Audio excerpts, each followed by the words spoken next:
Salut les geeks, bienvenue sur Geeky World, je suis Serge Autocar et je suis très heureux de vous retrouver pour cette nouvelle vidéo. Tout d'abord, je souhaite vous remercier pour l'accueil chaleureux que vous avez réservé pour mon précédent travail, c'est-à-dire l'interview avec le journaliste ciné Rafi Djoumi. Ça a tout simplement été le carton de ma chaîne. Je vous remercie encore et je salue les nouveaux abonnés. Il y a quelques semaines, j'avais réalisé une vidéo sur mes derniers achats Blu-ray. Visiblement, ça vous avait bien plu, donc j'ai décidé de recommencer avec de nouveaux films, à mon avis, que vous allez apprécier. Donc, restez connectés jusqu'au bout, on se retrouve après le générique.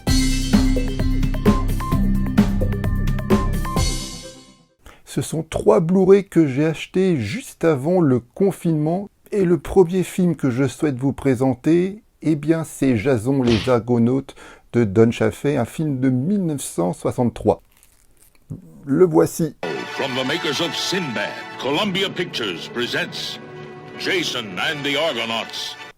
Donc je ne vais pas vous faire l'affront de vous présenter le film, j'imagine que vous l'avez tous vu, c'est un film qui a largement été diffusé à la télévision. C'est un film que j'ai vu un nombre incalculable de fois lors de mon enfance. Et bizarrement, c'est un film qui a toujours été assez dur à dénicher en DVD. Donc c'est un DVD que vous pouvez trouver chez Sidonie Galista. Et si comme moi vous aimez ce chef-d'œuvre, vous allez voir, c'est quand même un objet indispensable à posséder. Pour les jeunes qui regardent ces vidéos et qui n'ont jamais entendu parler de ce film, d'abord, c'est une honte, il va falloir vraiment rattraper cette lacune car c'est vraiment un chef-d'œuvre. Pour résumer vraiment en très gros, ça raconte les aventures incroyables de Jason qui souhaite récupérer la Toison d'Or. Mais c'est un film qui égrène tellement de périples que c'est vraiment un gros résumé.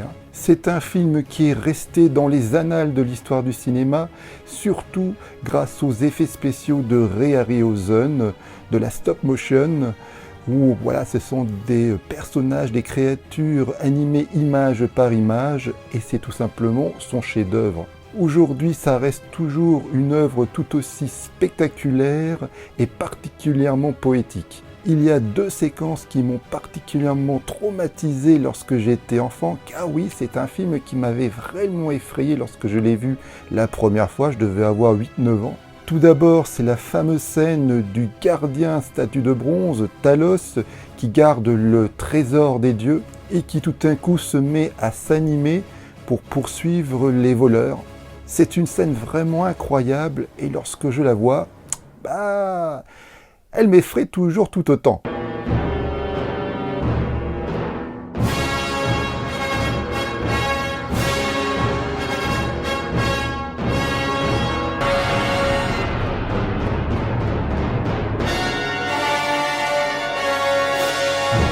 Et oui, que voulez-vous, je dois être encore très impressionnable. La seconde scène, c'est bien sûr la mythique bataille avec les 7 squelettes. C'est une séquence particulièrement virtuose et un véritable défi pour Ray Harryhausen, car il devait animer à la fois 7 créatures en même temps. C'était un vrai casse-tête pour lui.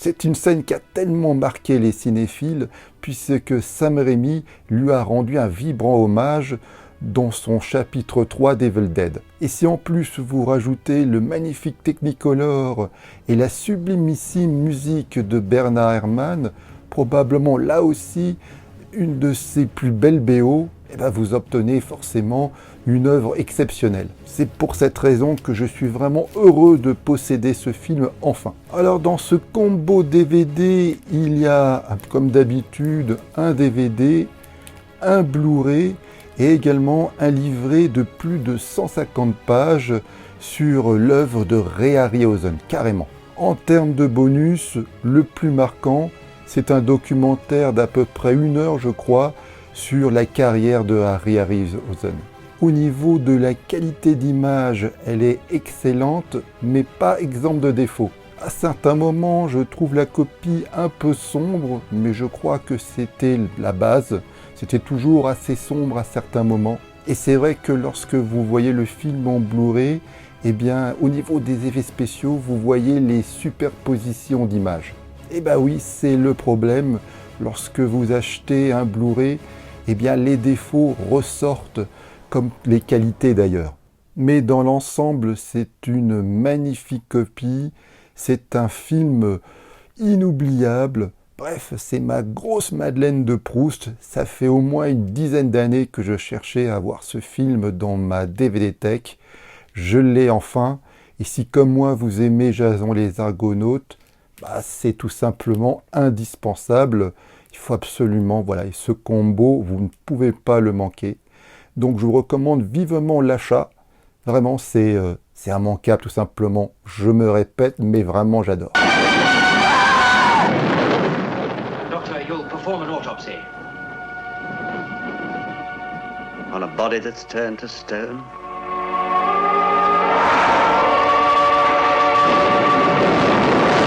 Second Blu-ray, second combo, et là vraiment je suis content parce que là aussi ça fait une dizaine d'années que je cherchais à voir ce film, car oui, je ne l'avais jamais vu auparavant. C'est un film de la Hammer, c'est tout simplement La Gorgone de Terence Fisher. Voilà, c'est vraiment un film que je cherchais absolument à voir. Je suis un grand fan des films de la Hammer. Et allez savoir pourquoi, je n'ai jamais vu La Gorgone, je connaissais bien évidemment le titre, mais ce film m'a toujours échappé, je ne l'ai jamais vu.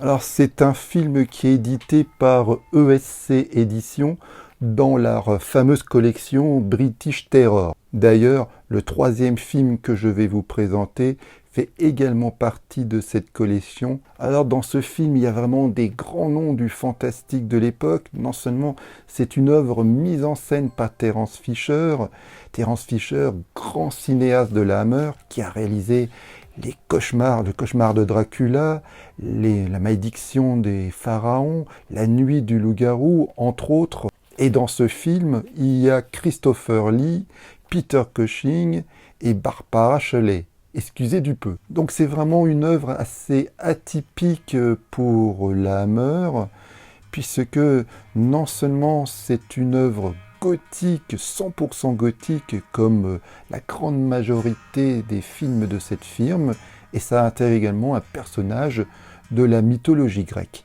Alors bizarrement, La Gorgone, c'est un classique, mais c'est pas un film qu'on met en général au même rang qu'un cauchemar de Dracula ou même La nuit du loup-garou. C'est un film un peu oublié et pourtant lorsque je l'ai vu, j'ai été agréablement surpris. Pour moi, La Gorgone, ça fait vraiment partie des meilleurs films de la Hammer. Alors le scénario de ce film a été écrit par Don Gilling. Don Gilling qui est devenu un cinéaste également de la Hammer important puisqu'il a réalisé L'Invasion des morts-vivants et surtout La Femme reptile. Et La Femme reptile ressemble beaucoup à La Gorgone, je trouve. Et je ne sais pas, il faudrait peut-être que je revoie le film, mais je crois peut-être que La Femme reptile, je le préfère encore à La Gorgone, surtout que La Femme reptile avait un climat assez cauchemardesque, assez malsain, assez glauque, qui met vraiment mal à l'aise, et on retrouve pas ça vraiment dans La Gorgone. Malgré tout, ça reste vraiment un excellent film, on ne s'ennuie jamais, il y a un climat assez inquiétant, les images sont magnifiques, le travail des couleurs, enfin bref, tout ce qu'on aime des œuvres de la Hammer, on retrouve intact dans La Gorgone. Donc si vous aimez Dracula, Frankenstein, on va dire toutes ces œuvres classiques issues de ce cinéma britannique, vous ne pouvez pas ne pas aimer La Gorgone. Ça me semblerait vraiment surprenant que ça soit le contraire. Ça reste quand même un beau film.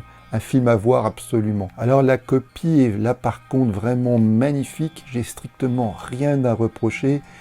les couleurs, ça pète, la luminosité est superbe, les contrastes, la saturation, enfin tout est mis en avant.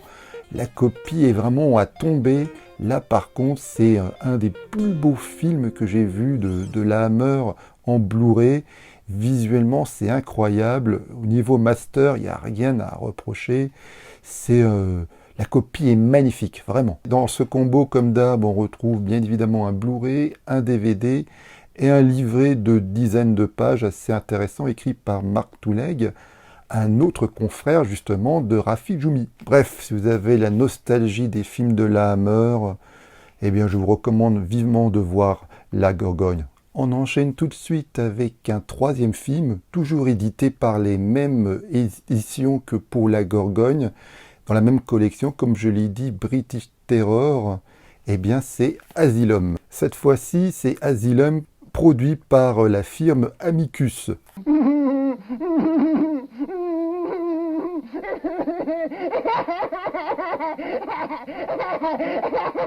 Asylum.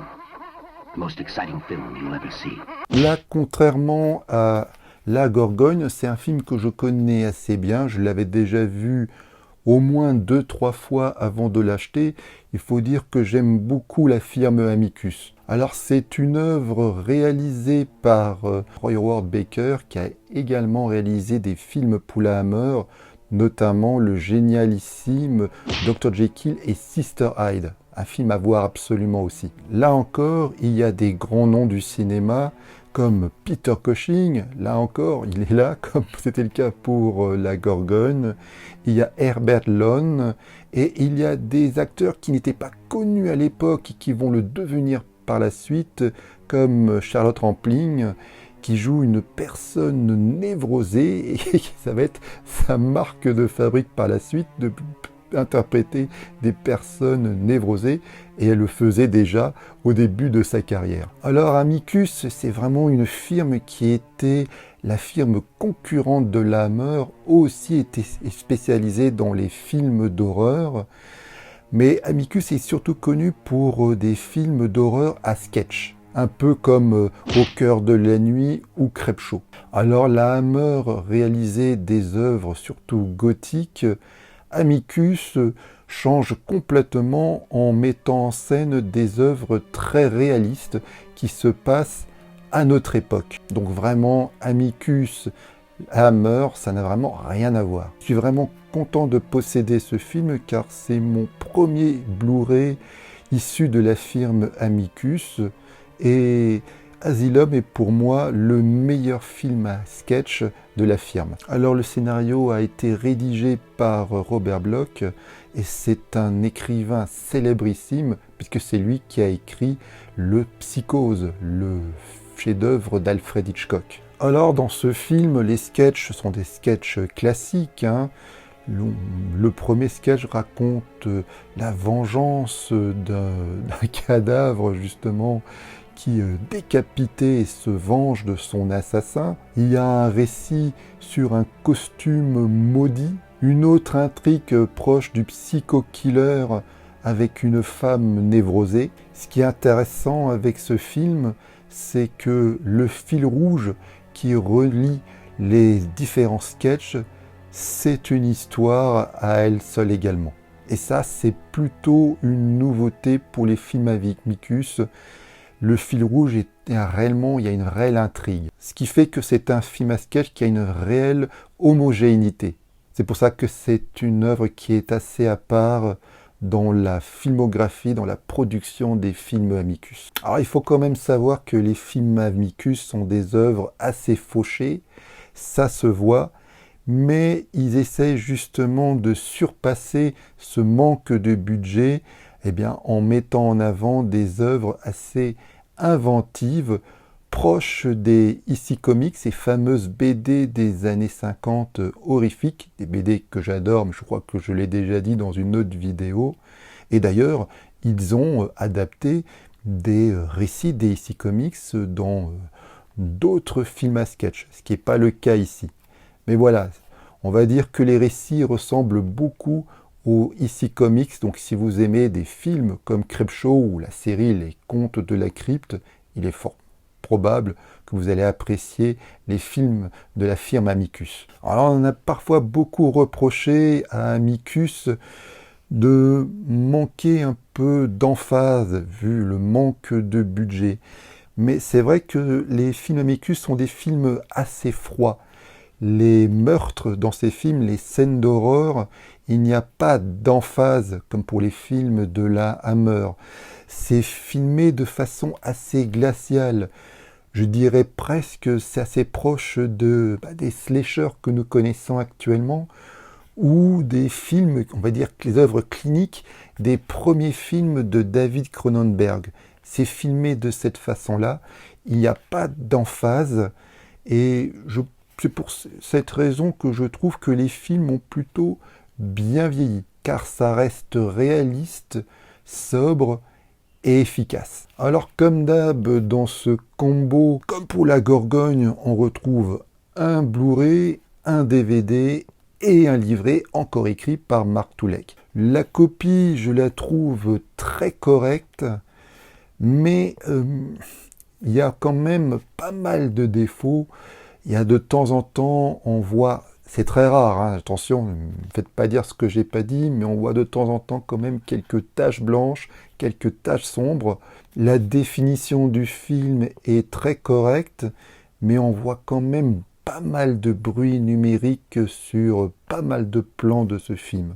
C'est pour ça que si on compare la copie avec celle de la Gorgogne, il n'y a pas photo, hein. Si je peux m'exprimer ainsi, c'est nettement en dessous. On va dire que globalement, c'est une copie moyenne. Malgré tout, je vous recommande vivement de voir ce film. C'est un classique de la firme Amicus qui, je ne l'ai pas dit d'ailleurs, est sorti en 1972. Et donc si vous aimez les films à sketch et puis les films de l'époque, eh bien, ça reste un film à voir absolument. Et puis je le répète, hein, c'est sans nul doute le meilleur film, ou en tout cas un des meilleurs films de la firme. Donc si vous aimez ça, si vous avez aimé les films Amicus, à voir absolument. Et puis si vous voulez découvrir, faites-le. C'est quand même rare de voir des films en Blu-ray de la firme Amicus. Donc vu que maintenant ils sont sortis, ils sont trouvables, il faut se jeter dessus. Voilà, la vidéo se termine là. J'espère que vous l'avez appréciée. Dites-moi dans les commentaires si vous possédez ces films, si vous avez vu ces films, et si ce n'est pas le cas, est-ce que vous avez envie de les voir? Est-ce que je vous ai donné envie de visionner ces films? Si vous appréciez mon travail, n'hésitez pas à mettre un pouce bleu, à partager la vidéo en masse, car le partage c'est la vie et c'est excellent pour le référencement, puis tout simplement ça me ferait très plaisir. Abonnez-vous à ma chaîne pour ne pas louper la prochaine et je vous dis à une prochaine fois. Allez, bye!